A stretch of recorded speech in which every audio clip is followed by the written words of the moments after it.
Hi friends and my dear students, मैं हूं ए के झा और स्वागत करता हूं आप सबका आपके अपने यूट्यूब चैनल ए के झा कॉमर्स कैंप में एक बार फिर से।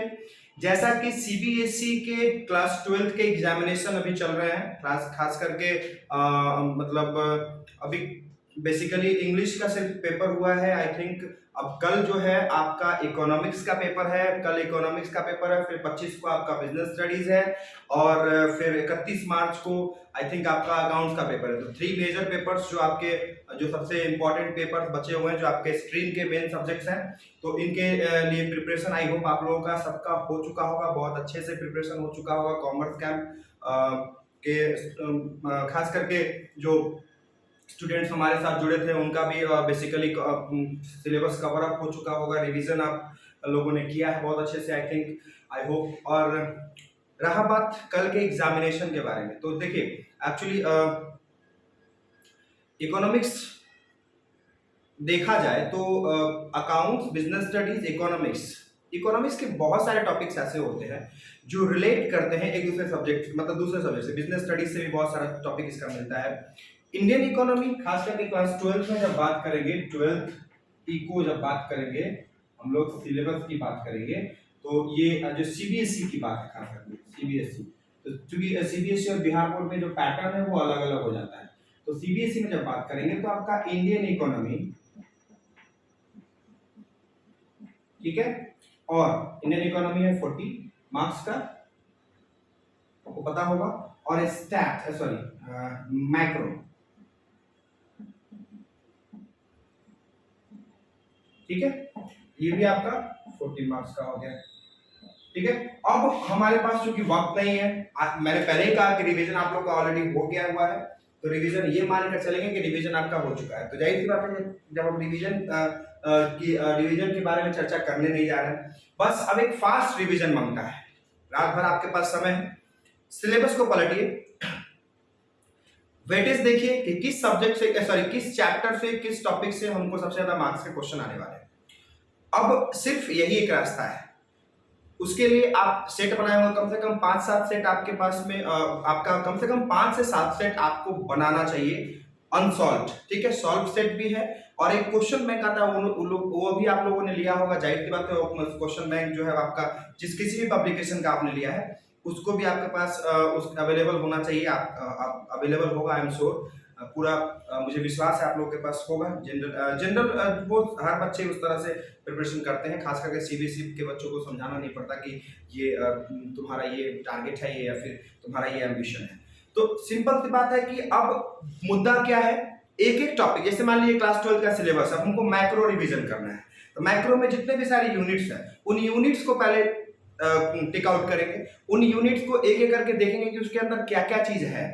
अब जैसे मान लीजिए कि मनी एंड बैंकिंग है, तो मनी एंड बैंकिंग है, मनी एंड बैंकिंग में क्या फंक्शन है, सेंट्रल बैंक, कमर्शियल बैंक्स, इन सभी चीजों के बारे में बढ़िया से देख लेंगे कि भैया इसका क्या है, उसका क्या फंक्शन है, क्या सीन है, कैसे है, ठीक है। उसके बाद फिर हम लोग चर्चा करेंगे। तो मैक्रो में खास करके मनी एंड बैंकिंग देखेंगे, तो बैंकिंग में बैंक का फंक्शन क्या है, सेंट्रल बैंक के क्या फंक्शन है, सेंट्रल बैंक का क्रेडिट कंट्रोल सेंट्रल बैंक कैसे करती है, सीआरआर क्या है, एसएलआर क्या है, इन सभी चीजों को बढ़िया से जो है वो देख लेंगे।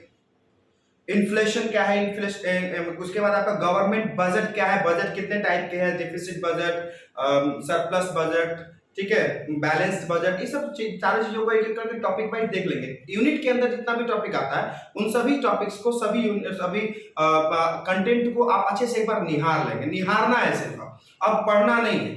पढ़ चुके हैं आप रात भर में, अगर हाँ कोई टॉपिक लगता है कि यार भैया सर ये बहुत इंपॉर्टेंट है और ये थोड़ा सा माइंड से स्लिप कर रहा है, तो उसको एक बार बढ़िया से देख लेंगे, नोट्स निकालेंगे, नोट्स को पलटेंगे, देखेंगे उसमें क्या है, क्या मांगता है, क्या पूछता है, किस तरह का क्वेश्चन, उससे रिलेटेड क्वेश्चन फ्रेम किए गए होंगे। जाहिर सी बात है, मैं आपको पहले बोला कि अगर 5-7 सॉल्व सेट बनाए होंगे और 5-7 अनसॉल्व बनाए होंगे तो 14-15 सेट हो जाता है। 14-15 सेट के बाद ना एक कॉन्फिडेंस आ जाता है कि भैया हम बैठ सकते हैं एग्जाम में और हम अच्छा करेंगे एग्जाम में, ठीक है।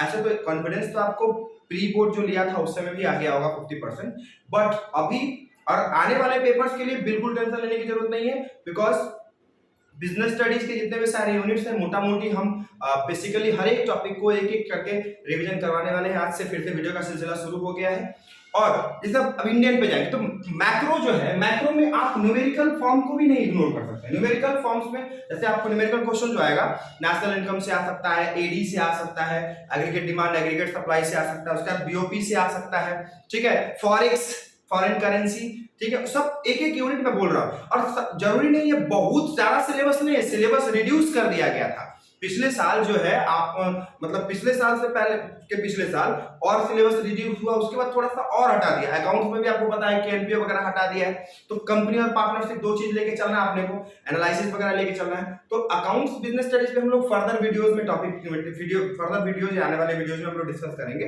अभी जो हमारा मेन मुद्दा है वो है इकोनॉमिक्स, ठीक है। मेरे सामने सिलेबस है, मैंने सिलेबस रख रखा है यहाँ पे, इसलिए मैं आपको बता दूं। इसमें development of income and employment, ये भी आपको पढ़ना है क्लास 12 में, 22-23 में। 80 नंबर के लिए हम जा रहे हैं, हम ट्राई करेंगे कि हमारा 75 प्लस जो है हम स्कोर करके आए। और उसके लिए देखिए, मेहनत का कोई शॉर्टकट नहीं होता है, मेहनत आपने साल भर करा है, आज रात टेंशन नहीं लेना। मतलब आज का जो एंड, मतलब जो लास्ट नाइट या लास्ट इवनिंग जो कह लीजिए, इस पल आपको सिर्फ और सिर्फ अपना सिलेबस निकालना है, माइंड को रिलैक्स रखना है और फोकस करना है अपने काम पे। अपना जो आपने जो रिवीजन करा है, जरूर अब नया टॉपिक मत पढ़िएगा प्लीज, जो रिवीजन किया है उसको टिक आउट करिए और देखिए कि भैया ये क्या है, वन वर्ड वन लाइनर्स देखिए और उसको एक्सप्लेन करने का कैपेसिटी और राइटिंग स्किल्स पे विशेष ध्यान दीजिए। आंसर राइटिंग कितने अच्छे तरीके से आप कर पाते हैं। कई बच्चे ऐसे होते हैं जो लिखते नहीं अच्छा, बोल देते हैं अच्छा, बोलना उनको अच्छा लगता है, अगर पूछा जाए क्वेश्चन तो वो सुना देंगे, आंसर बोल देंगे उनका, लेकिन वो लिख नहीं पाते हैं, उनको मतलब वो कैपेबल नहीं होते हैं पूरी तरीके से सेटिस्फैक्टरी आंसर देने के लिए।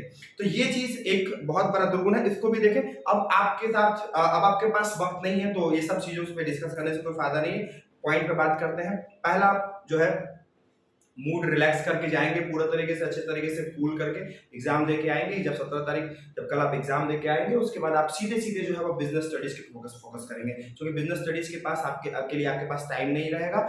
साथ साथ बिजनेस स्टडीज के साथ साथ अकाउंट्स का प्रिपरेशन भी करते चलेंगे, एक यूनिट डेली अकाउंट्स का, बिजनेस स्टडीज का। बिजनेस स्टडीज पे थोड़ा ज्यादा फोकस करेंगे क्योंकि उसका एग्जाम थोड़ा पहले है और अकाउंट्स का एग्जाम थोड़ा बाद में, एक सप्ताह का टाइम आपको एक्स्ट्रा मिल रहा है, तो आप जो है बिजनेस स्टडीज पे ज्यादा ध्यान देंगे। अगर मान लीजिए कि 3 घंटा आप अकाउंट्स देख रहे हैं, तो आप सीधे 5 घंटा कर दीजिए बिजनेस स्टडीज। 8 घंटा में ऐसे 5:3 का रेशियो बना देंगे, आप जो है वो तैयारी करने में लग जाइए। और I hope I can guarantee you कि आप जो प्रिपरेशन करेंगे, जो आपका प्रिपरेशन होगा वो बेहतरीन होगा।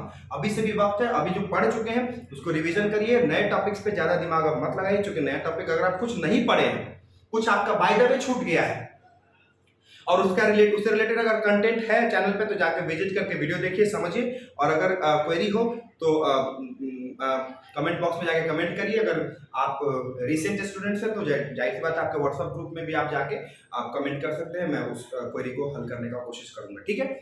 आगे तो इंडियन इकोनॉमी में अब आपको बता दें कि जैसे देखिए, मैक्रो, खास करके मैक्रो पे चर्चा करेंगे, तो मैक्रो में आपको न्यूमेरिकल भी है,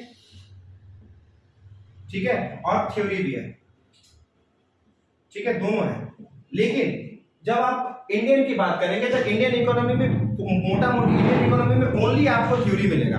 जो रिमेम्बरिंग क्वेश्चंस हैं, फैक्ट्स से रिलेटेड क्वेश्चंस है, वो सारी चीजें आपको मिलेंगी। इंडियन इकोनॉमी का क्या स्टेट था on the eve of independence, उसके बाद भारत के अभी रिसेंट जो भारत में कंडीशंस है, उसमें इंडिया के साथ क्या क्या चैलेंजेस है जो इंडिया को फेस करना पड़ रहा है, अभी इंडिया की इकोनॉमी किस स्टेट से गुजर रही है, एलपीजी क्या थी, न्यू इकोनॉमिक रिफॉर्म्स क्या थे, उससे क्या फायदे हुए, क्या उसका नुकसान हुआ, क्या उसका चैलेंजेस था, ये सारी चीजें आपको जो है वो इंडियन इकोनॉमी में देखने को मिलेगा। तो इंडियन इकोनॉमी मोटा मोटी थ्योरी पोर्शन है पूरा का पूरा।